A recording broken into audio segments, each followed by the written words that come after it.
Coming up on Network Africa, thousands paid their respects to 21 children who died mysteriously at a nightclub 10 days ago in South Africa. Outgoing Secretary General of the Organization of Petroleum Exporting Countries, OPEC, Mohamed Barkindo, dies at the age of 63. Plus, the leader of the Democratic Republic of Congo warns of possibility of war with Rwanda.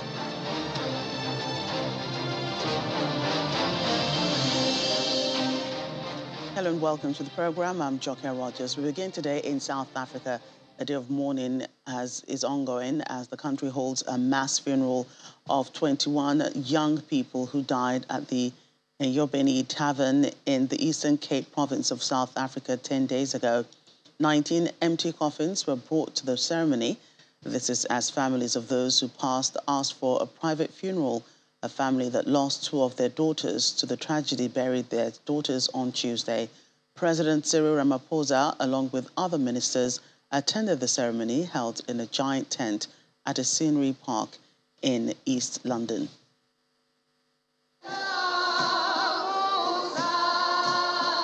Dressed in black, singing and dancing to solemn gospel songs in front of 19 coffins, South African mourners gathered in the coastal city of East London to grieve the still mysterious deaths of 21 teenagers in a poorly ventilated local tavern 10 days ago.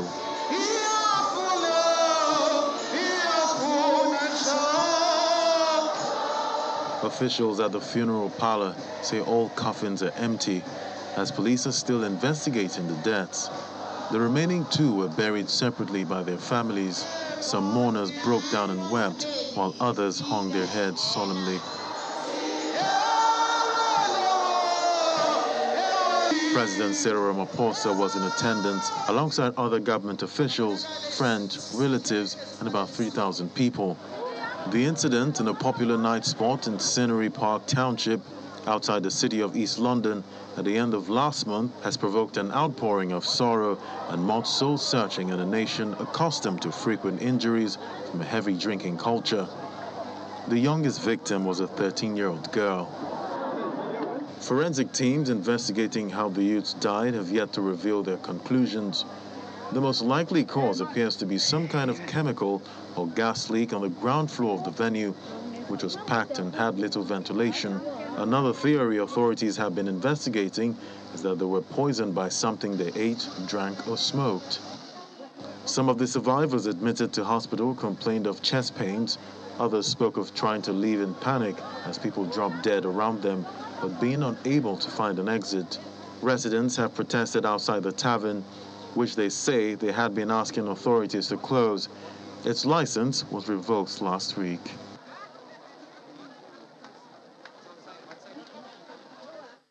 Our South Africa Bureau Chief, Betty Dibia, joins us now for more discussions on today's ceremony. Hello, Betty.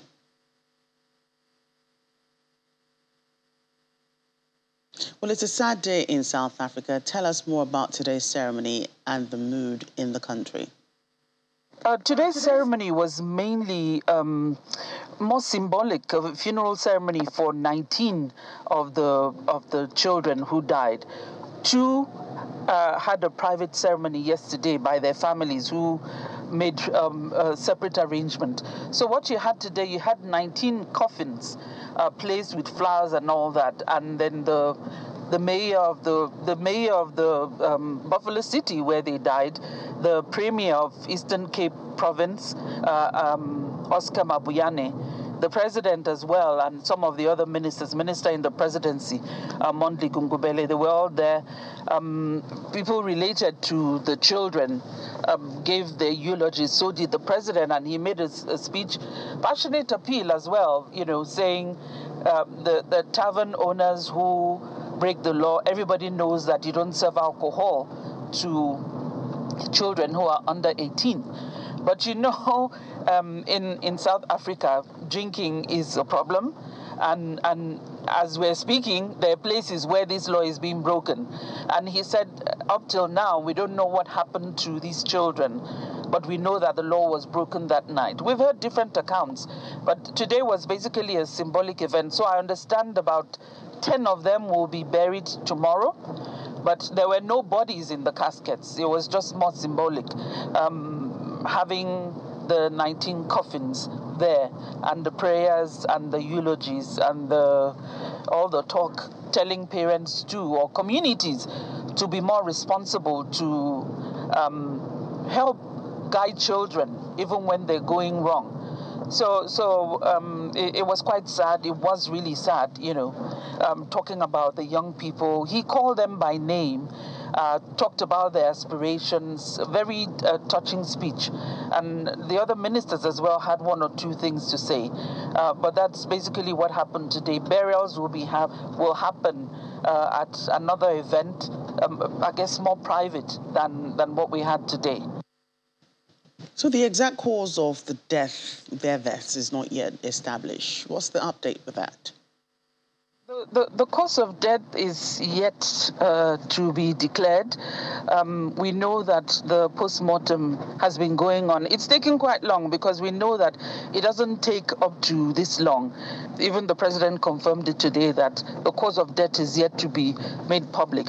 But painting the scenario of some of the eyewitnesses and some of those who managed to escape with their lives, you can have an idea. There is talk about pepper spray, in a place where there wasn't enough oxygen.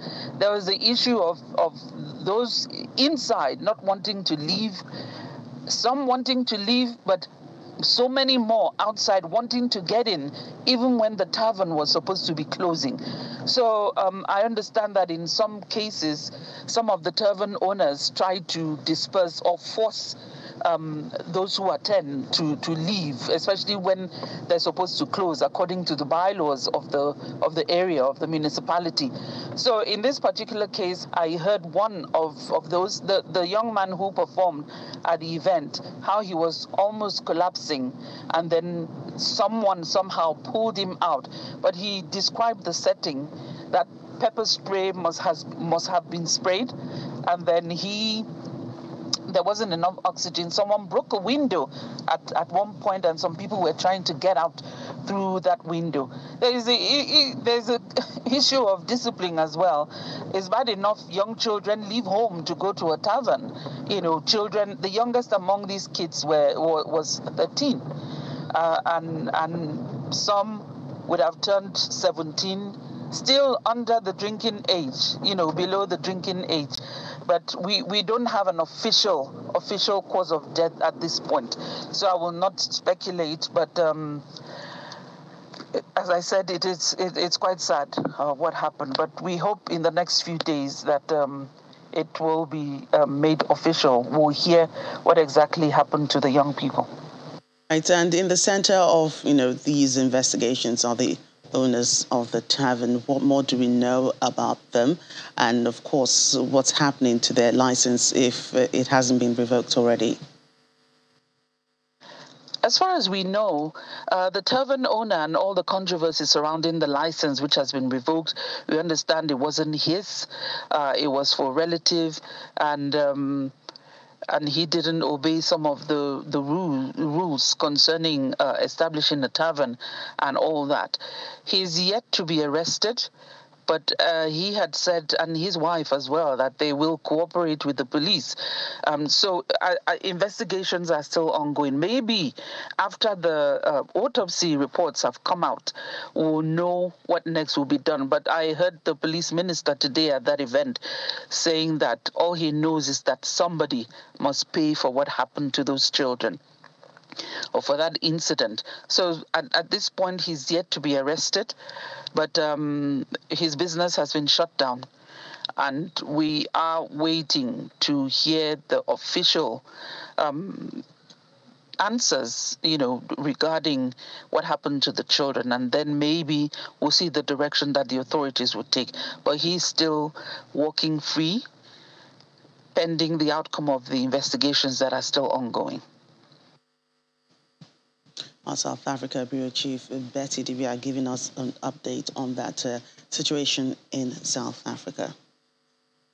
Well, staying in the country, South African labour groups, the National Union of Metal Workers, South Africa, National Union of Mine Workers and Solidarity have accepted a 7% wage increase from struggling power utility Eskom to end the workers' strike.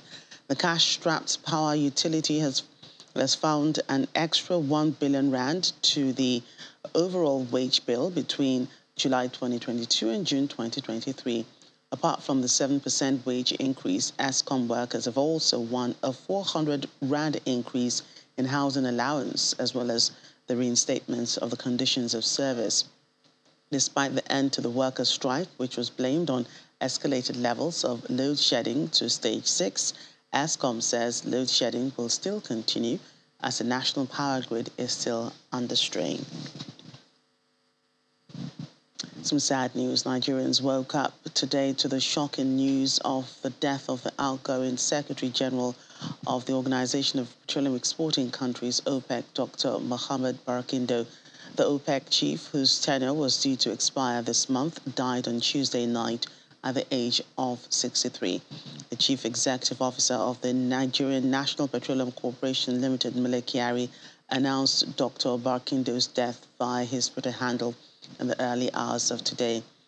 He said it's still unclear what led to his death, which occurred just hours after he met with President Muhammadu Buhari at the presidential villa.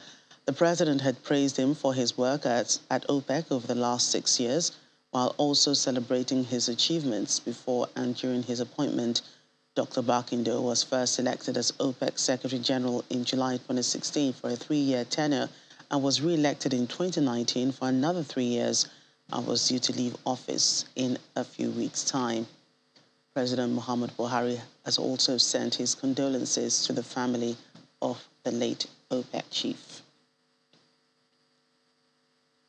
Other news, the president of the Democratic Republic of Congo has warned that his country could be on the brink of a war with Rwanda amid worsening relations between the two neighbors. Felix Tshisekedi, in an interview, said if Rwanda's provocation continues, war is a possibility that cannot be ruled out. He accused yet again Rwanda of backing the M23 rebel group and also of having illicit vested economic interests in the DRC. Mr. Tshisekedi is set to meet his Rwandan counterpart, Paul Kagame, today in Angola. The Congolese leader, ahead of the meeting, said that Mr. Kagame should show sincerity in discussions and admit that his government is backing M23 rebels whose activities, among other groups, have destabilized mineral-rich eastern DR Congo. Rwanda's President Paul Kagame has repeatedly rejected the accusations. He said on Monday that the ongoing crisis was an internal one, an internal DR Congo matter, and his country was not involved. At least 2 United Nations peacekeepers have been killed and 5 others severely wounded in northern Mali when a logistics convoy hit an improvised explosive device. The UN peacekeeping mission, MINUMSA, says the incident took place on Tuesday morning on the road between the village of Tessalit and the city of Gao. United Nations spokesperson Stefan Dujarric confirmed the news during his briefing. Who were killed. Sad news yet again coming out of Mali, where an armored vehicle from a UN logistics convoy hit a mine on the Tessalit-Gao axis. According to an initial assessment, 2 peacekeepers died from their wounds and 5 others were seriously wounded as a result of this attack. A rapid intervention force was sent to the scene and the injured were evacuated. The UN peacekeeping mission strongly condemns this attack, which may constitute a war crime under international law, and notes with concerns the frequent use of improvised explosive devices intended to paralyze the operations of the UN mission and to obstruct the return to peace and stability in Mali. We pay tribute to the peacekeepers who died and offer condolences to their loved one and wish a full recovery to those injured. I do expect a fuller official statement from the Secretary General as well, who of course also very much condemns this latest attack. Still to come on the program. After 40 years of extinction, rhinos make a comeback to Mozambique. Please stay with us.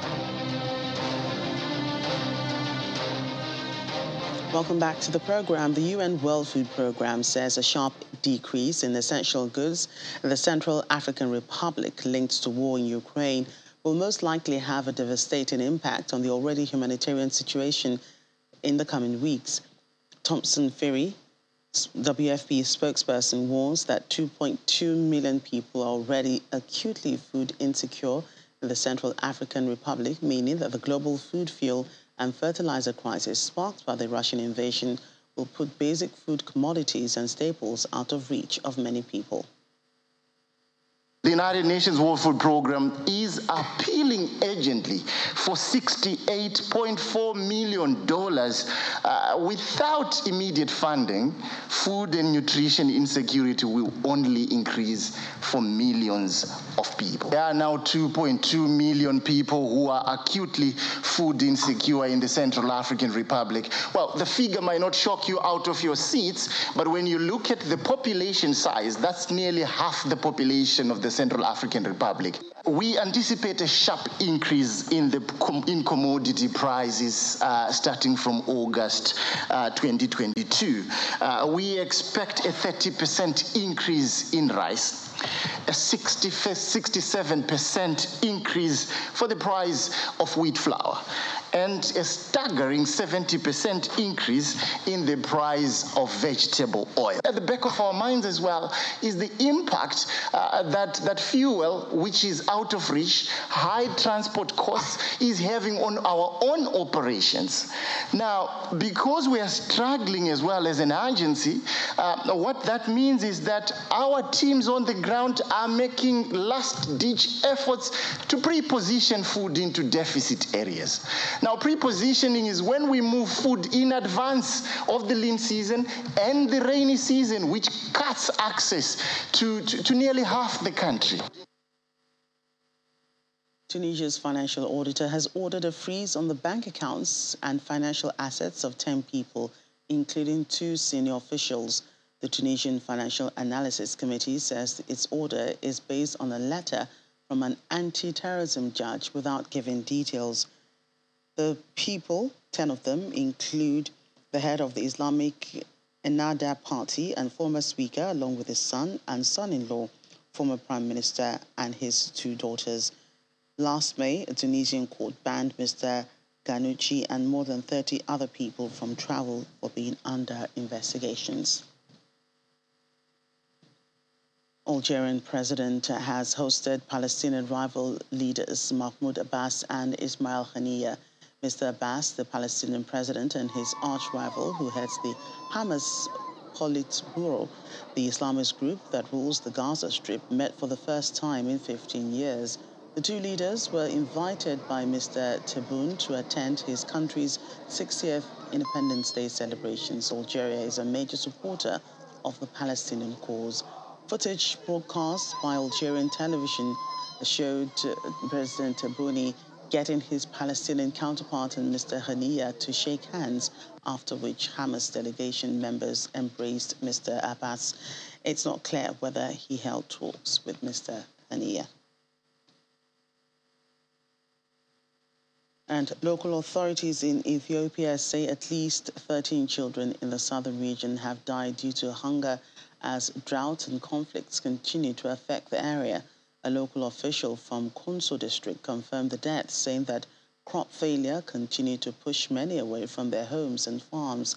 The official says the number of malnourished children in the district is growing, with more than 240 of them admitted to hospitals. However, government relief agencies say that aid is being provided to those affected. The Horn of Africa region is facing the worst drought in decades, with aid agencies saying that 7 million children under the age of 5 are facing acute malnutrition. Southern Ethiopia is one of the areas severely affected by the drought that has left at least 18 million people across the region without enough food. The Joint Special Mobile Court has resumed its operations in Udichi, Western Bahr Ghazal in South Sudan, to ensure peace and stability as livestock herders and their animals traverse close to settled farming communities and their croplands. Since 2020, UNMISS has supported an exclusive judicial system The Joint Special Mobile Court, in partnership with the South Sudan Multi-Partner Trust Fund for Reconciliation, Civilization and Resilience, to address the ongoing tensions between settled farmers and semi-nomadic cattle herders that frequently escalate into full-blown conflict, causing death and displacement. This system of mobile justice combines the traditional justice system, which is a critical facet of the overreaching legal framework in South Sudan, with a principal formal justice system. It must be mentioned that such interventions are exceptional and not normally permitted by law. In the courts of law, there are so many pending cases. And those pending cases, we have a limited number of judicial officers. So this is an affirmative action to make sure that instant justice is provided in order to curb impunity. So if we were to follow the existing judicial processes, then it means these cases would also lie in the judicial offices for a long time before justice is delivered. So the mobile court provides instant justice that enables the message to get to the community that there is accountability for anybody who violates. They say justice delayed is justice denied. So this is justice provided efficiently and quickly. This has enabled us to see a very great reduction in the number of cases, and it's sort of curbing impunity. However, it's an expensive process. We can't continue on this. So our next steps is looking at how can we domesticate this process to ensure that we support police to be in its locations during the migration process, to support the judicial officers on the ground to be able to come in and provide instant justice when the migration process is going on. Rhinos have staged a comeback to Mozambique after 40 years of extinction. This hopes to boost local tourism and adventures in the country. Over 4 decades after they became extinct locally, rhinos are roaming again the wilds of Mozambique, which is bringing endangered species from South Africa in efforts to breathe new life into its parks and boost local tourism. A group of rangers captured, sedated and moved black and white rhinos over 1,000 miles to Mozambique's Zenove National Park, which was over 400,000 hectares and more than 2,300 other reintroduced animals. Rhinos have been extinct in Zanaa for many years, at least 60 or 70 years, and we're basically seeing a return of rhinos to that area. They're important to the ecosystem, which is one of the reasons why we're moving them all this distance and doing all this effort to get them there. The Peace Parks Foundation conservation group, which conducts the operation, aims to relocate over 40 rhinos in the next 2 years to Mozambique. I think that translocations like this going forward will maybe save or certainly make a difference in the numbers of rhinos in the world by moving them to different recipient locations in different countries. We're basically hedging our bets, and our hope is that there will be different range states in Africa where there are significant rhinos 10 or 20 years from now. PPF's project manager, Anthony Alexander, said that the group has already brought in certain predators and many elephants to the park. It's just reinstating the overall ecological system of the park. We've done the rewilding of the plains game. We've done certain predators that we've moved in, and a lot of elephants we've moved in now, and now it's the turn for rhino. It's very exciting now to complete the presence of historical species in the park. Mozambican officials said in a statement that this historic translocation will also be beneficial for the country's emerging ecotourism industry. Mozambique's wildlife numbers were badly hit by a 15-year civil war that ended in 1992 and by poaching.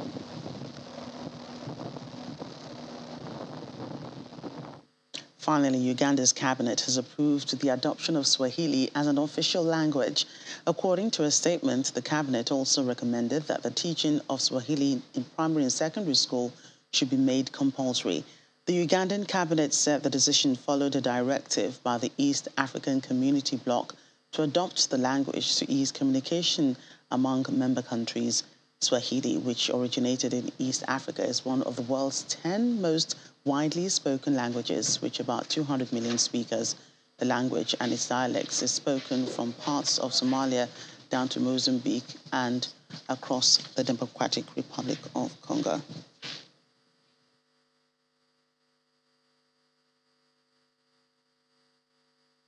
Just one more story before we go. President Muhammadu Buhari has visited the Kuje prisons in Abuja hours after bandits attacked the correctional facility. His visit to the Kuje Custodial Center comes after Tuesday's terrorist attack on the facility.